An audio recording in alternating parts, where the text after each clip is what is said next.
شیطان اتنا بڑا گستاخ تھا کہ اس نے سیدھا خدا کو کہہ دیا کہ میں نہیں کرتا سجدہ، اور مردود ہو گیا۔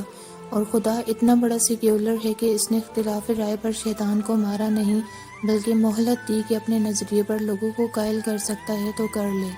لیکن یہ خدا کے ماننے والے پتہ نہیں کس مٹی کے بنے ہوئے ہیں۔ ایک دوسرے سے ناراض مت ہوا کرو۔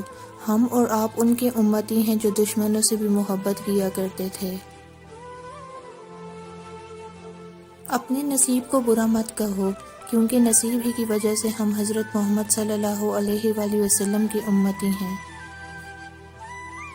لوہا کبھی خراب نہیں ہوتا، وہ ہمیشہ اپنے ہی زنگ سے برباد ہوتا ہے۔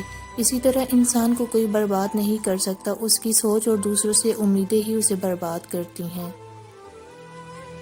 حاسد مزاج لوگ ان کتوں کی طرح ہوتے ہیں جو ہر اس سوار کا پیچھا کرتے ہیں جو ان سے تیز رفتار ہوتا ہے۔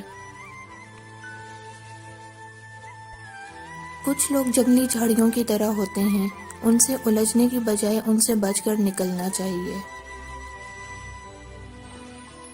حق اور حقیقت کو تلاش کرنا پڑتا ہے، افواہیں تو گھر بیٹھے آپ تک پہنچ جاتی ہیں۔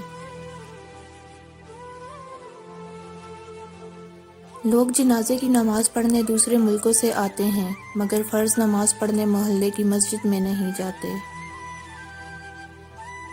انسان جتنا بھی گنہگار ہو، اللہ پاک اس کے لیے دعا کا راستہ اور رزق کا دروازہ کبھی بند نہیں کرتا۔ جو انسان جتنا خاموش رہتا ہے وہ اپنی عزت کو اتنا ہی محفوظ رکھتا ہے۔ انسانی سمجھ کا معیار اتنا ہے، اگر اسے جانور کہا جائے تو ناراض اور شیر کہا جائے تو خوش ہو جاتا ہے، حالانکہ شیر بھی تو جانور ہی ہے۔ اپنے رب کی رحمت سے مایوس تو صرف گمراہ لوگ ہی ہوتے ہیں۔ روئے زمین پر جو کچھ بھی ہے سب فانی ہے۔ بھٹکتا تو مومن ہی ہے، جس کے پاس ایمان ہے ہی نہیں، اسے کوئی کیا بھٹکائے گا۔ اگر اپنا گھر اپنے سکون کا باعث نہ بنے تو سمجھ لو توبہ کا وقت آ گیا ہے۔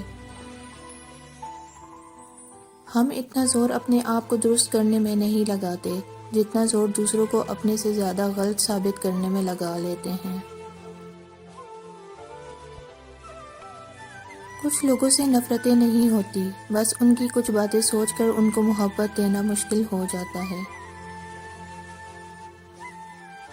جو غلطی کر نہیں سکتا وہ فرشتہ ہے، جو غلطی کر کے اس پر ڈٹ جائے وہ شیطان ہے، اور جو غلطی کرنے کے بعد توبہ کر لے وہ انسان ہے۔